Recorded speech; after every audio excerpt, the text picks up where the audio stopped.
Swayam Prabha. Digital India. Educated India.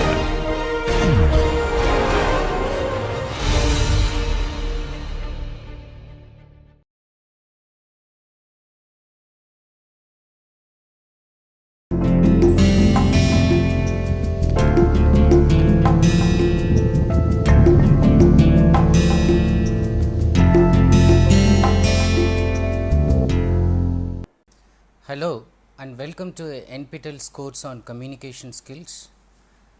We are on module number 8, lecture number 2, and this module is exclusively on interview skills. In the previous lecture, already I talked about some of the misconceptions of interview skills, and then I gave you the overall frame of the discussion that's going to happen in the whole module. So it's planned that we'll start with clearing some misconceptions about interview, followed by what is an interview, and then preparation for an interview. In the first lecture, if you recollect and remember, we did the first 2 points, and I just started about preparation, and then I said that I'll talk more in detail about preparation in this lecture. In this lecture, we'll do about preparation, and then we'll just try to analyze some of the keys to success in interviews, and in the following lectures, we'll talk about attending an interview, the actual thing that happens within the closed walls, and then closing an interview and some post interview functions.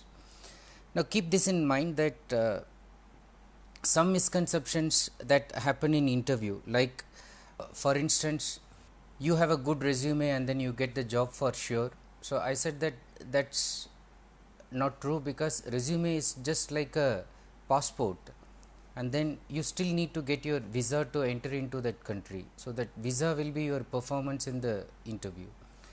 And there are certain other misconceptions like if I look good, I will be automatically through in the interview. Good looks alone will not help.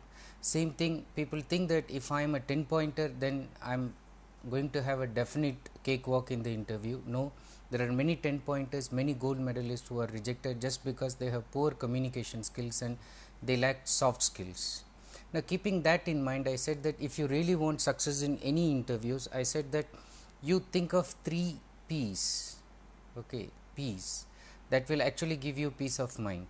So the 3 P's that I talked about was plan or planning for the interview, and then preparing for the interview, where I stopped in the previous lecture, and I said I'll continue about that in detail in this, and then practice.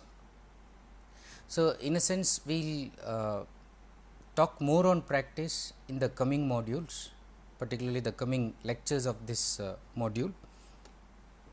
Now to continue with the preparation aspect of the interview, I just quoted with an interview with a quote from some positive thinkers, where they say that first it is planning and then it is preparation, and planning combined with preparation along with practice is the thing that is going to ensure success in an interview. Now how do you prepare for the interview? Look at another relevant quote from Norman Vincent Peale, again the author of The Power of Positive Thinking. Any fact facing us is not as important as our attitude toward it, for that determines our success or failure. Any fact facing us is not as important as our attitude toward it, for that determines our success or failure. Now the fact that you are going to confront interview, you are going to attack, now that's a fact, but your attitude toward it, are you thinking that you will emerge successfully with flying colors, or are you thinking that you may fail somehow miserably? Now look at these points. Successful interviewing begins with preparation. Now this preparation itself has 4 components. First one is knowing the company, then after knowing the company, or even simultaneously knowing yourself, knowing the questions beforehand, preparing for the questions of your own even before going to the interview. So knowing the company, know yourself, know the questions, and then prepare for the questions of your own.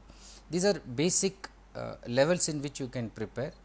Different books written on interviews with deal with the same aspects at different level, but generally if you identify that one aspect is related to the company, another aspect is related to you yourself in terms of preparation, and then the corollary aspects are related to the questions that will come from the employer side that you can keep in mind and prepare, and the questions that you should be asking yourself and you should be asking the employers.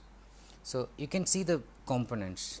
It's a kind of vis-a-vis between you and the employer. So you should know the employer's company, organization thoroughly. You should know also about yourself thoroughly, and you should be ready with the questions.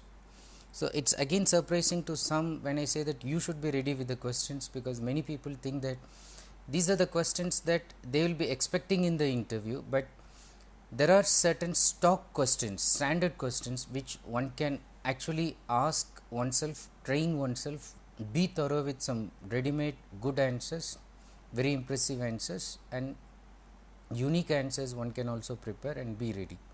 Now first about knowing the company. Now about the company, make sure that you research the company that you are interviewing with so many background details as possible, so that you can ask and answer questions intelligently. Know as much track record of the company as possible. If it is a new company, at least a 5 years track record. If it is an established one, even you can go for 50 years, 100 years. Even the performance at the first year when it was started, and then how it improved in the next 10 years, and so on. If you have a statistical analysis, if you have data related to that, if you have charts related to the performance, that's well and good. So try to make sure that you research the company thoroughly. And how do you research? So before I go to that part, why should you do this research?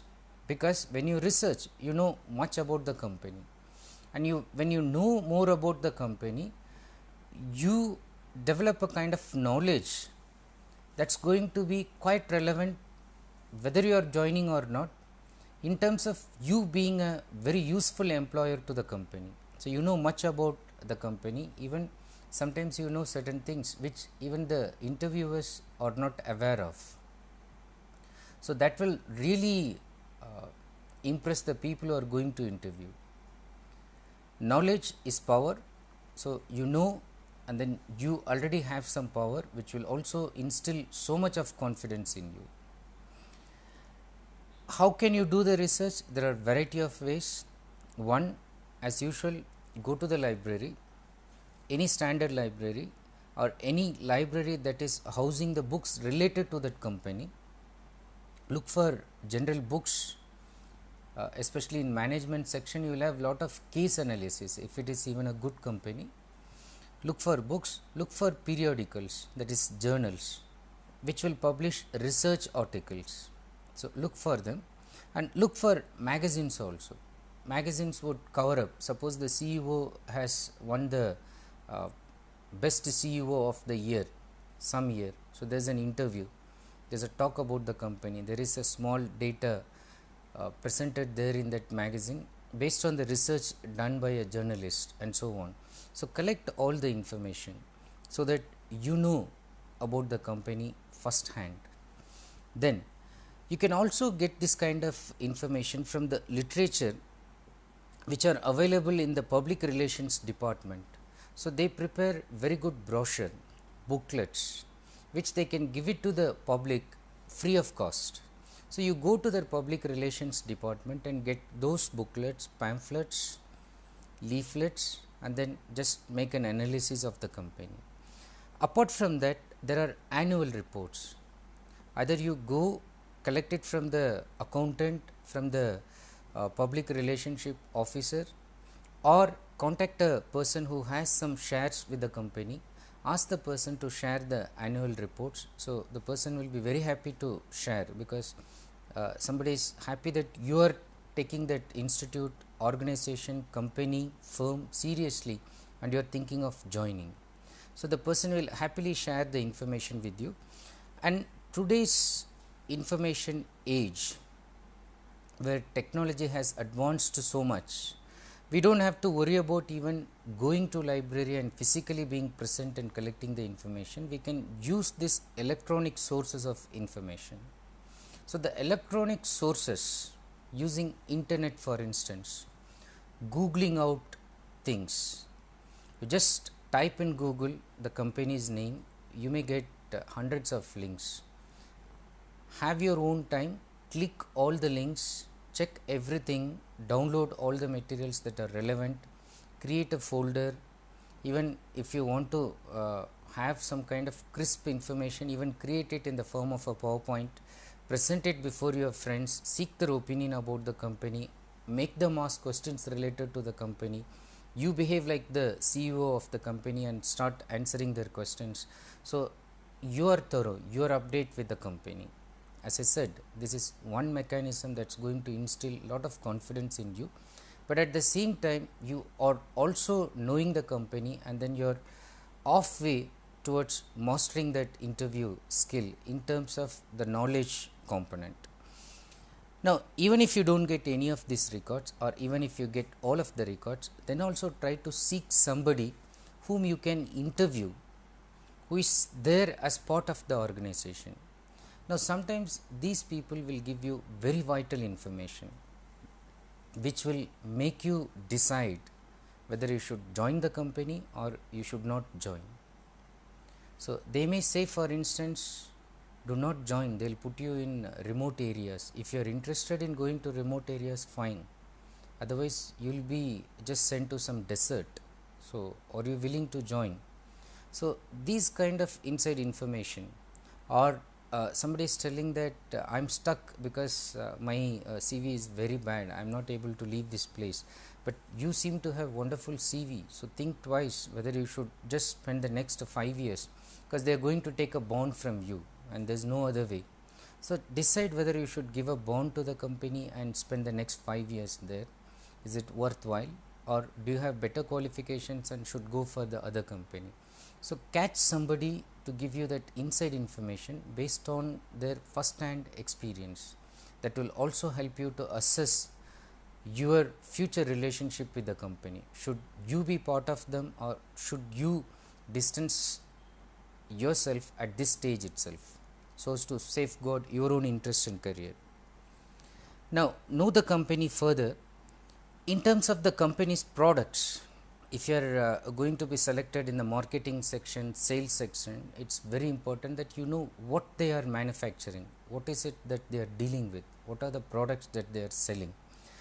Now, how is it structured? Who is the controlling person? Whom should you report to? Or is it in the form of small groups, teams, that you are responsible only to the team manager, or is it a manager to whom all of you report? So, identify the structure, the kind of services that they are offering to the public sector and then to other government organizations. What kind of services and what is the financial status? Now, if the company will go on loss, is there some kind of asset backup? So, what kind of loyalty program they have for the employees? Even if the company goes completely bankrupt, do they have sufficient funds to back up their employees? So, identify the financial status, identify especially their competitors, because there could be questions even related to that. They can even ask you, if you are given a job offer to that company, so would you choose that, and if you choose, why would you choose that? So, they would like to see your position in relation to their competitors. So, you know the competitors not only for that, but also to know if you are joining this organization, how better you can lead the company, take the company ahead of that competition. So, in that sense, it is better to know the competitors and the reputation that the company has built up. How did it do? So, some companies have the reputation of building trust. Some company has the reputation of speaking the truth, whatever happens. Some company has the reputation of just smiling with service, just customer friendly, and so on. What kind of reputation that the company has built up, and look for any recent major changes, such as the retirement of a very important person in the company, the death of the person who established the company, and let us say there is fight among the young group to own the company. There is talk that the company is going to split up. Now look for these recent major changes that will also help you to size up about the company's future prospects. Now try to discover information about the person who you will meet, such as the background, the style and education. After the interview, for instance, you may be asked to meet that particular person.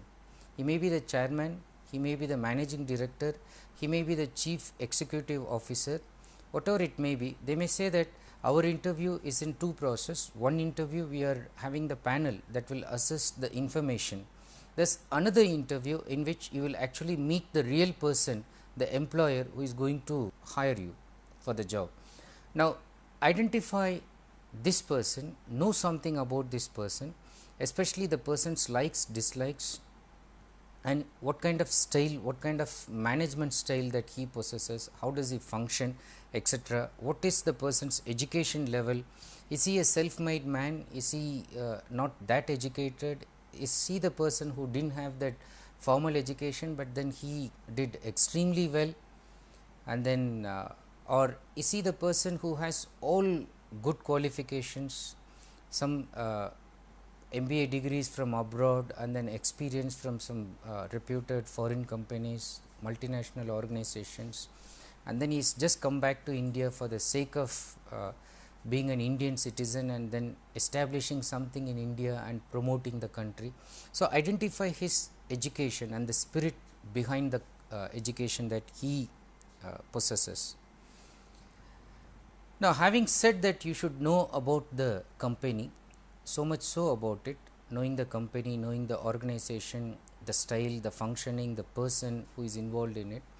Then the next big question, or it is the major big question, is about knowing yourself. Remember the dictum that Socrates was spreading among his disciples. So whenever they asked so many questions about philosophical truths in the world, he kept on saying only one thing. He said, know thyself, know yourself first. In knowing you, you will be able to understand the world. In knowing you, what he meant, know your assets, know your limitations, know your fluctuations as a human being. Today you talk about something as an ideal and tomorrow you change your mind completely. Today you talk about lot of things as if you are Gandhi, and tomorrow you are suggesting something which sounds like you are following somebody like Hitler.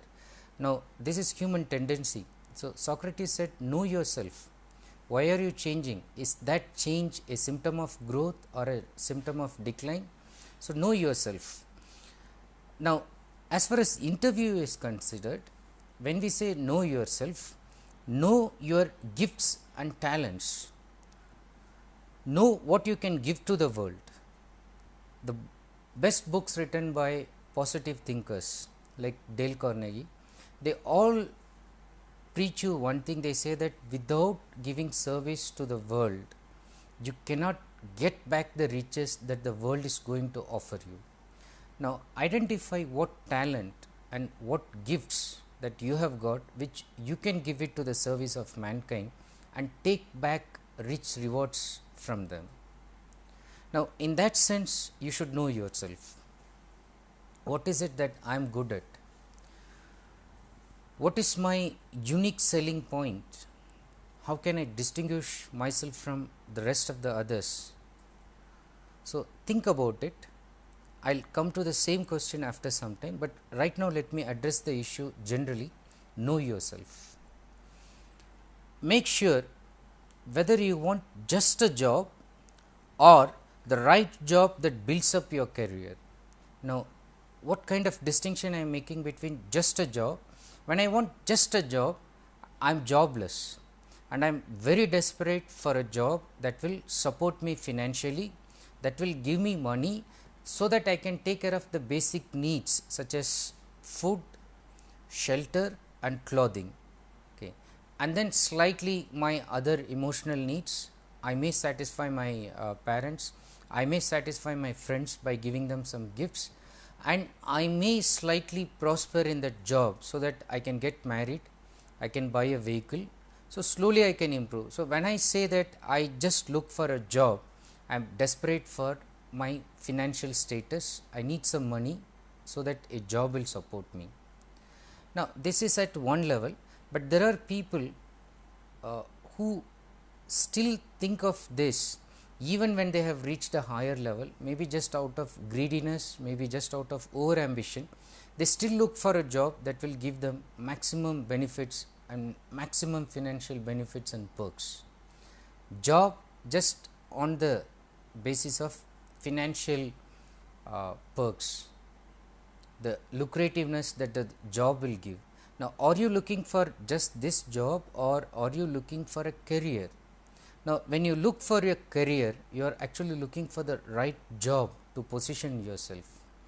You know that starting at that job will help you financially, but then to continue with that job is going to mar your career, because you are not meant for that kind of organization. You have something else in you which only a particular kind of company can nurture and develop. So, you should actually get into that company, however tough the job interview is, however high their expectations are, you should get into that kind of organization. Often it's environment that determines our thinking, our functioning. Put yourself in very bad environment, it can condition your thinking. There are of course people who have defied the environment, who have revealed the inner qualities and then always come out of the very poor environment. So, consider them as exceptions, but normally environment can have a very good or very bad influence on you. So, put yourself in a job situation where the environment is very bad, work environment is lousy, but they are paying you so highly, so that no other company is giving. So, for the money value that they are giving you, so you just bear it. But there is another company that is also taking lot of work, but you get lot of job satisfaction because it is challenging, demanding, and it is exactly meant for you. And everything that you do, you do not feel tired out, you do not feel fatigued, because you do something creative, and then every time you do something you come out, and then you feel that you are regenerating something, okay, reinventing yourself every time you are performing some task, as against the other job where you are there for money, and every time you do you are completely tired, fatigued, you feel frustrated, you feel that you should quit the job, but then just like the dog that is tied to the vomit, next day morning the boss calls, you feel that you should go and do the job and continue one more year, 2 more years, and then you slog, you go on like that, because the comfort that the money gives and the luxury that you have enjoyed, you feel that you cannot give it up. When you choose something for your career, you do not think of all the other benefits, but eventually these benefits also catch up with you, they also run after you. You do not have to run after them, but there is a point when you are going for the interview to decide whether you are for the job that gives you money or for the job that establishes your career, gives an identity and makes you realize your hidden potentials. Which one are you looking for? So, make yourself very clear. Do not pretend in the interview, do not pretend to your neighbors, friends that you are taking the job for something else. Be honest with yourself. Now, once you are sure about why you need it, then you should have a kind of attitude to suit yourself for the job. Look at the quotation from Muhammad Ali, so the boxing champion. He says something about championship. He says, to be a great champion, you must believe that you are the best. If you are not, pretend you are.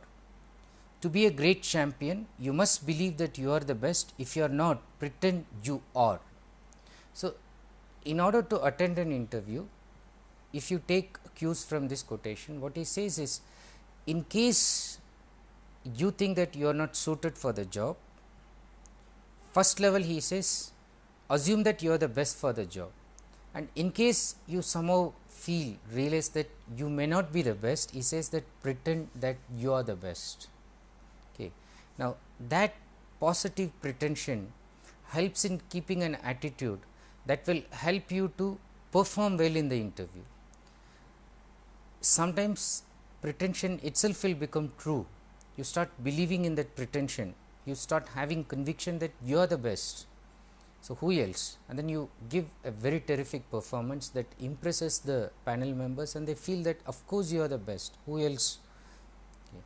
So, it is a right tip that Muhammad Ali has given, that if you do not think you are the champion, at least pretend that you are. Keep that kind of attitude in your mind. Now, combined with that, keep asking these questions, keep analyzing yourself about what particular strengths make you different. What makes you unique? If you say that I am good at singing, now how good you are and how is that you are different from millions of other singers in the country? If you say that you are good at playing cricket, how good you are? What is your unique selling point? If I have to keep you in my team, why should I keep you? Are you good in bowling or are you good in batting? What is it that for which I should keep? So, I should be able to see that clearly from you, and be ready to differentiate yourself.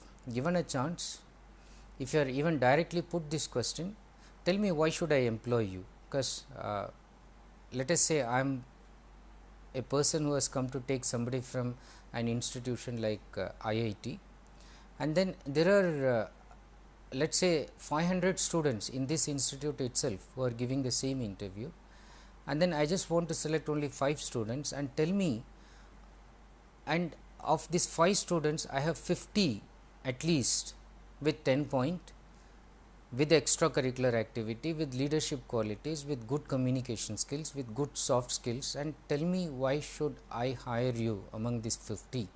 So, tell me, so you should be able to differentiate. So, keep that in mind. And then as far as the classroom situation is concerned, remember that your competition is sitting there in the classroom. First of all, try to develop a kind of one-up with your peer group that is in the classroom. The competitors are right there. Create a healthy competition. Set mock interviews. Attend that. You conduct for somebody, somebody will conduct for you. And then size yourself and your opponents. See where you stand. If you are on the high, still enhance your skills. If you are on the medium, low side, keep improving your quality. Keep having lots of mock interviews. Keep asking these questions. Identify the area. If you are lacking in communication skills, try to improve upon that area. And you need to know and understand your greatest strengths in relation to them. So, that will help you to distinguish yourself from the rest of the class. 90 in the batch, and how different are you from the batch? And if 89 students will ask you to do a job, what will be that job? And then if you have to define you in a single sentence, how would you define? If you have to say one thing about you that is unique in a single word, what could be that word? Could it be trustworthy? Could it be dependable? Could it be optimist? Could it be willpower? And so on. Ask about you. What is it that's going to differentiate you from the rest of the students who are sitting in the classroom? And then when the call letter has come, and just the night before the interview, spend some time with a well-wisher. So, the well-wisher may be your mother, sister, or an aunt, or an uncle, or a good friend, classmate, can be anybody, can be a teacher. Okay. So, spend some time with the person and talk to the person honestly, and the person usually happens to be a good listener if the person happens to be your well-wisher, and the person listens to you with an open mind without any prejudice. and to this person you tell why you think you are the best, why you think that you are most suited for the job. Now, if you can convince this person, and if the person is also agreeing to you, your view, you are almost sure to get the job. Because sometimes it's easy to fool people in the interview panel, but it's not that easy to fool somebody who is your well-wisher, to whom you have never told a lie. So, if you can convince this person, and if the person is able to accept you with all your limitations, and despite that is able to acknowledge the fact that yes, you are the most suited one, I agree. If the person can tell you this, yes, you are again almost through your interview even before it starts. But this also helps you to warm yourself up psychologically. It's also giving you a kind of emotional balance. You get a feeling that, oh, my great friend, my well-wisher thinks that I am the most suited one for the job. It doesn't matter whether the panel members think so or not. So, this is the most important thing that I needed in my life, and then this important person is thinking that I really deserve the job. I will go get it. Even if I don't get it, the fact that this person is acknowledging it, that's good enough for me. So, that also helps you to psyche things up, make yourself in a positive frame of mind. And then overall, before, that is the next day when you are going for the interview, and before you can possibly convince the interviewer that you are right for the job, and you have to believe it in yourself. Before you trying to tell I am right for the job, have conviction in yourself, ask yourself, are you really the most suited person? Now, convince yourself by getting additional inputs about you, by reflecting on you, by pondering on your own talents, by recollecting an incident where you brought forth your conflict resolution skills, by bringing another incident where your leadership skills were on the top. Now, recollect such moments, recollect moments of victory where the whole universe came and applauded. So, think of those moments and then realize that yes, you are the one that suits the job most, and once you realize that, then you have enough material to convince the interviewer also. And overall, go with that killer instinct. Go with that killer instinct. Now, why do I say this? Because many people do not go there with that killer instinct. Even sometimes when people criticize Indian sports personality, they say that mostly they lack this killer instincts.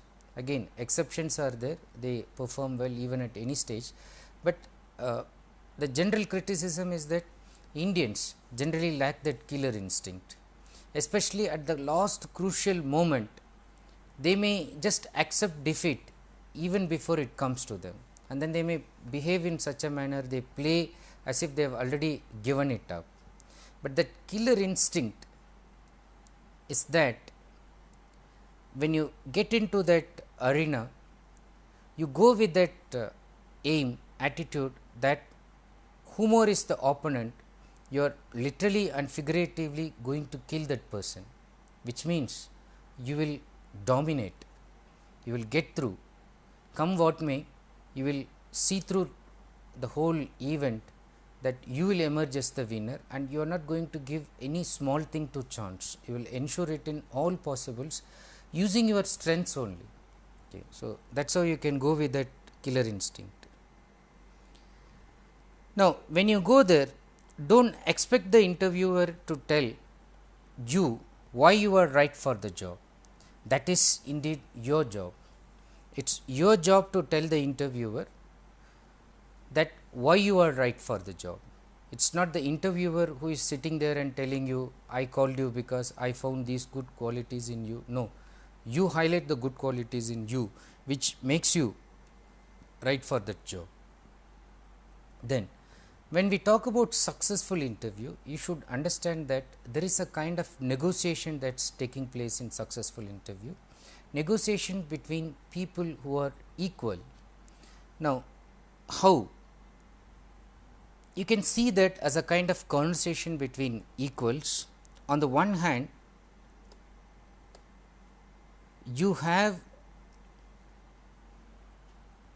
your talent, your experience, and then your qualifications, for which you have spent lot of time and then developed some kind of expertise.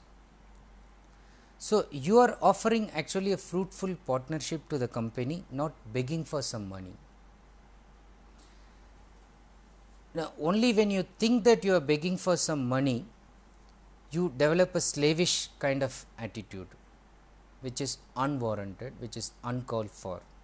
So, you should think that you are offering a fruitful partnership and not begging for money. Now, they are giving you money, but what is it that you are giving them? You are willing to give your time and expertise for the money and status the company gives you.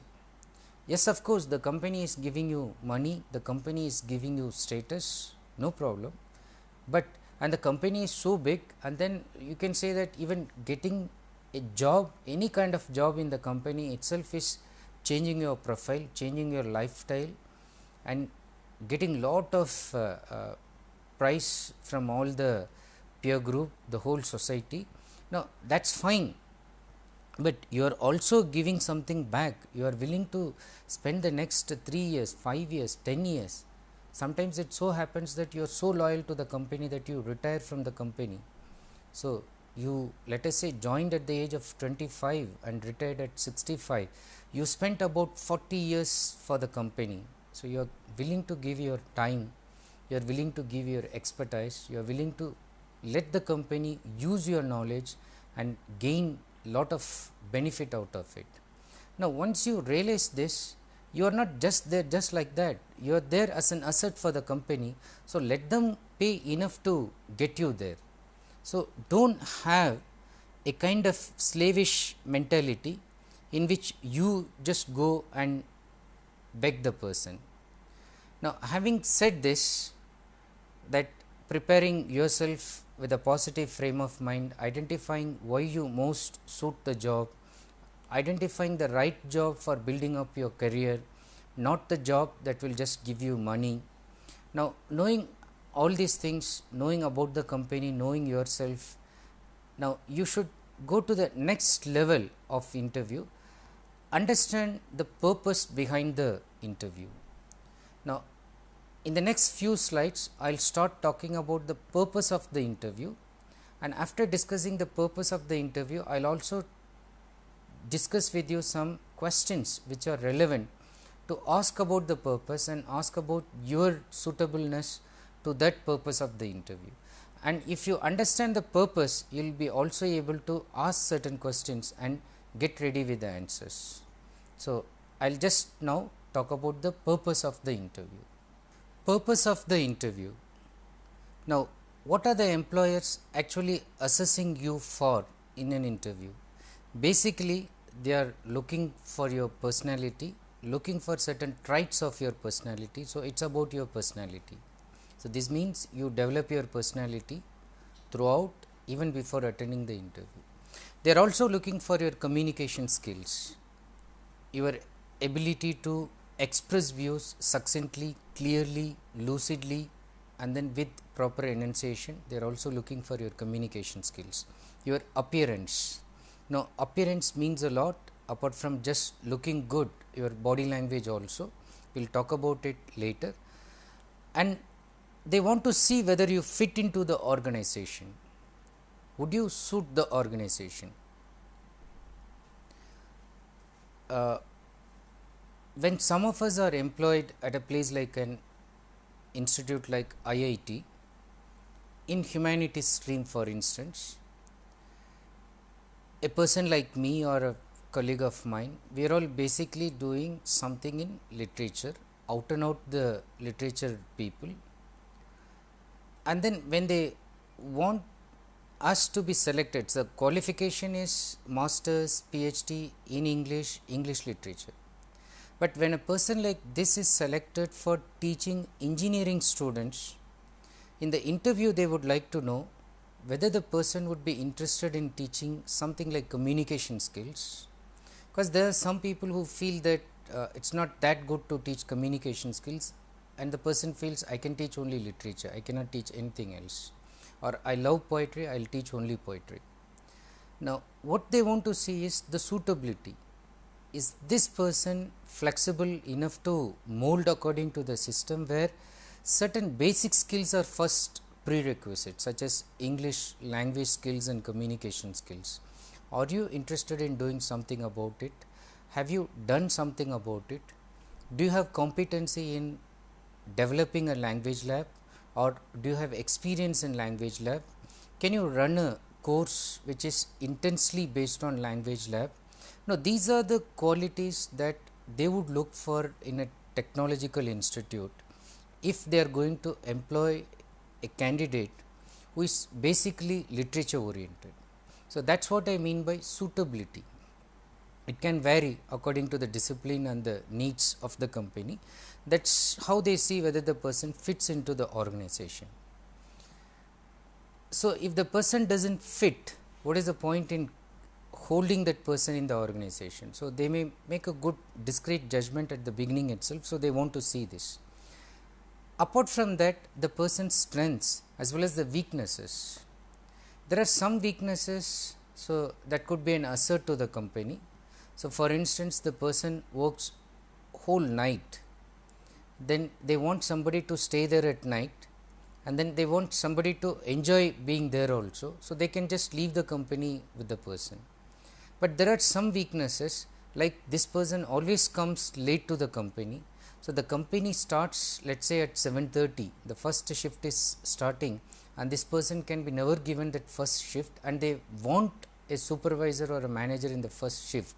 So, this weakness, if it cannot be overcome, the person does not suit. So, they also want to know the weaknesses, which if it could be used to their advantage, it is fine. If it cannot be overcome, it cannot be used, they will have second thoughts. And then the person's attitude. As I have been telling in group discussion and generally about any topic on communication skills, the right and the only attitude is a positive attitude. They just want to see whether the person has a negative attitude.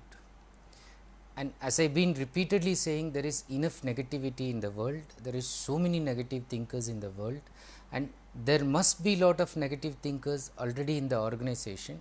They just want to see whether you have that positive frame of mind to work in an environment where already there are plenty of negative thinkers, whether you have the right attitude. You see, because the same situation, different people will react differently. So, the optimist will always look at the bright things in life, whereas the pessimist, the negative thinker, will always see something wrong in it. So, they do not want you to be the person who always sees something wrong in it, but they want you to be the person who always comes with some solution to something that others are pointing out as a mistake. And if you are the solution maker instead of being part of the problem, and if that is somehow imbibed in your attitude itself, that is the right attitude they are looking for.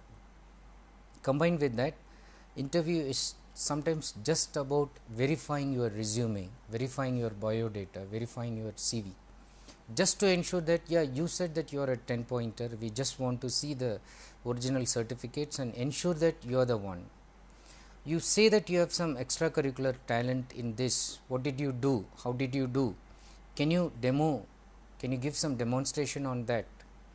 Okay. In some interviews like civil service interviews, when somebody says that my interest is in music, I am a singer, I can sing classical songs, they have been asked to even just sing for few minutes. Okay. So, they really want to assess, when you say that you have a talent, they want to see whether you have the talent really, whether you really have that in you. So, interview is sometimes just about that physical verification, checking your biodata, but that is at the basic level, but more than that, it is checking your personality, your attitude, your fitness to the job. And once you understand this, you also try to modify your qualities accordingly. Now, so far I have not actually defined what an interview is. It's the right time to tell what an interview is in terms of definition. It's a formal consultation usually done to evaluate an individual's qualifications. It's a formal consultation usually done to evaluate an individual's qualification. So, instead of consulting you informally, they create a formal situation where they just want to look for some basic qualifications. And what are the basic qualifications that they are generally looking for? One, knowledge and proficiency in the field of study. I keep telling repeatedly that there is no shortcut to this point of interview or this point in group discussion or this point in any other selection procedure, because it's something that people cannot give you overnight by some kind of magic. Knowledge you need to develop, proficiency you need to enhance your skills in applying that knowledge that you have developed. So, knowledge and proficiency they just want to check. It is not just knowledge, but your proficiency, your ability to use it very well, and your work ethic. Do you have the positive attitude towards it, or basically you are a negative kind of person? Could you be corrupted, or you have strong values against corruption, etc. Compatibility, do you suit or not? Basically these are the three aspects that they generally look for, and then there are certain other things that they look for also. In detail, if you look at it overall, apart from the strong work ethic, when I say that, what do they look for in that?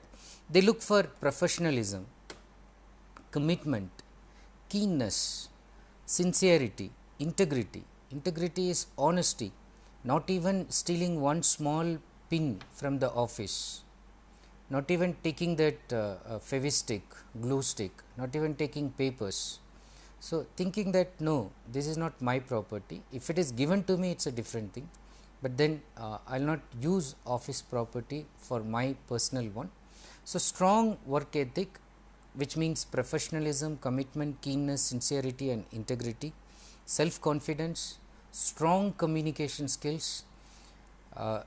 If you recall the lessons on communication, I was trying to make a difference between communication and effective communication, and I highlighted the fact that we are all communicators.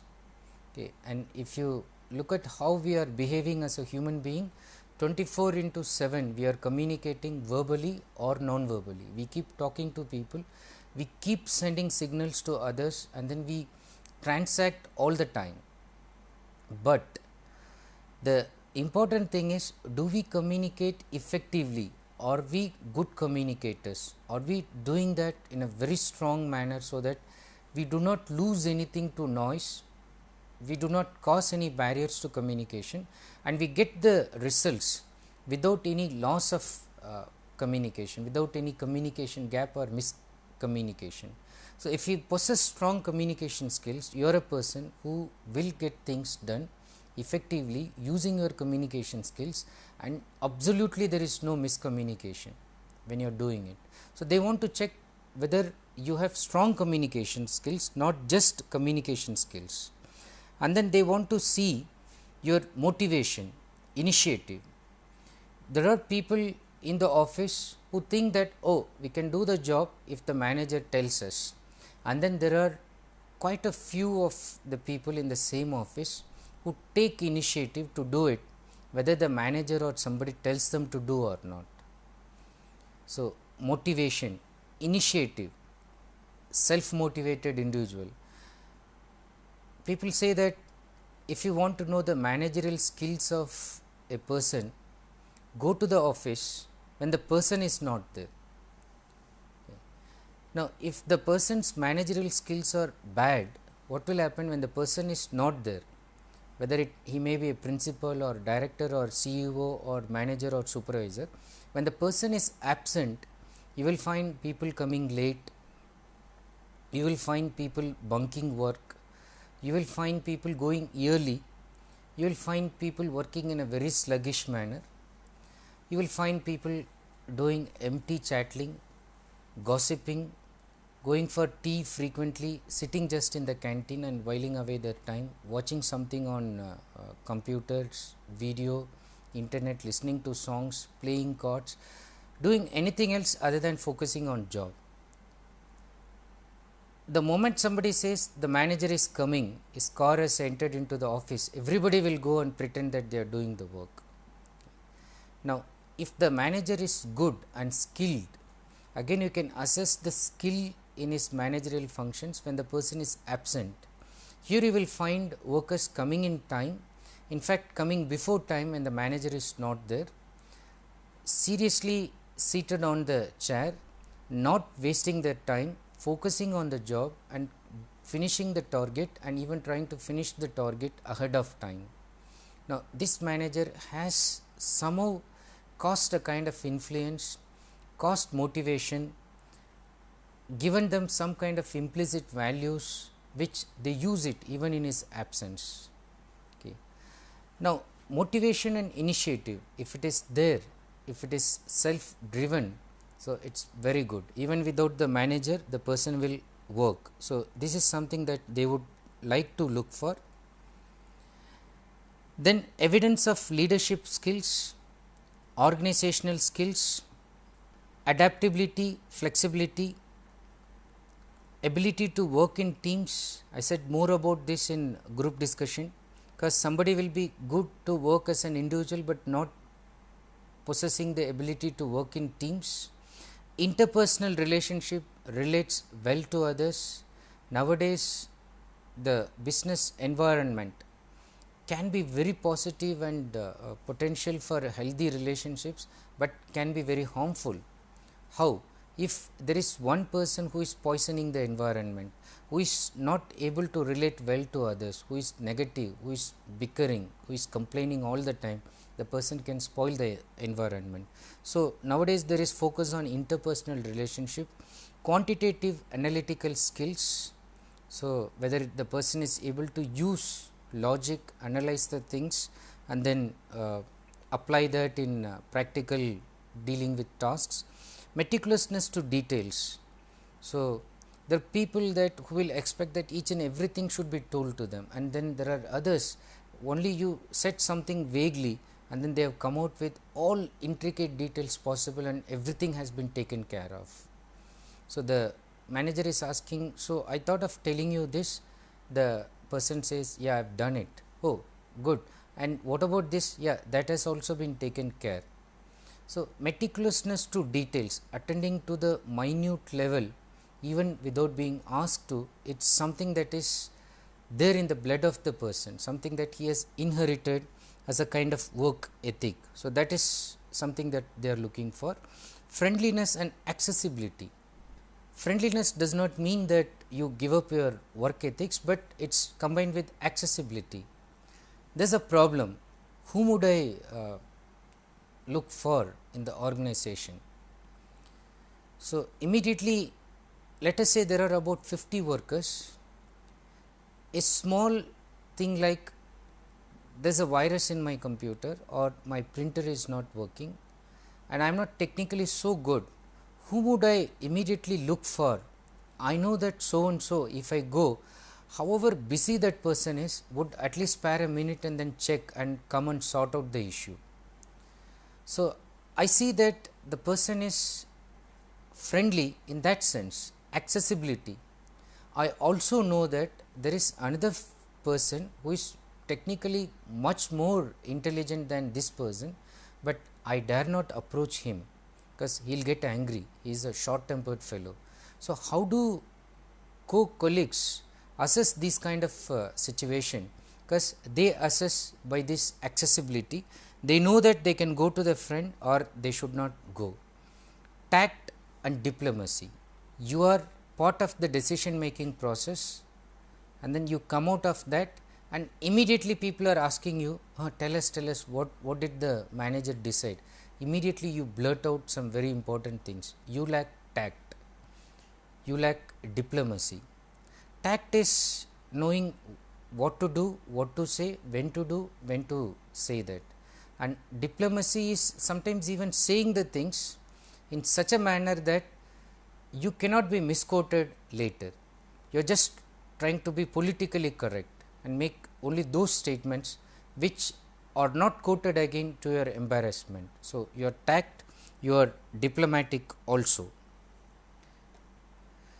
Now, combined with this, in terms of qualifications, they just want to check whether do you have the required skills, knowledge or background to do the job. The questions that you might be asked in terms of qualifications are, why do you feel you would be good at this job? So, again your unique selling point you have to highlight here. What are your strengths? What are your weaknesses? I'll talk more about strengths and weaknesses very soon. How has your work experience or education prepared you for this position?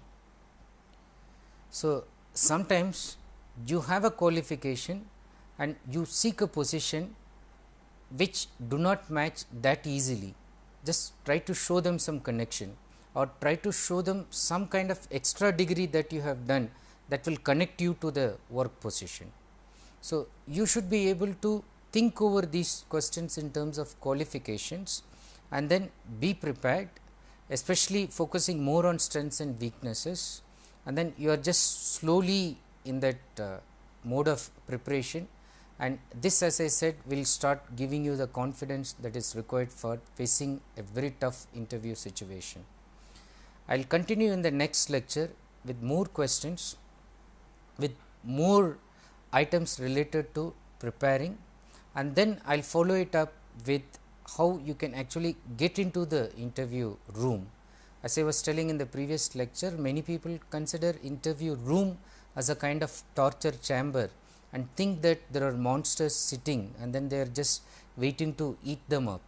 Now, how to get rid of these inhibitions will be the focus on the next lecture. So, till then I say bye and I request you to review these questions, think about them, and I will continue in the next lecture. Thank you so much.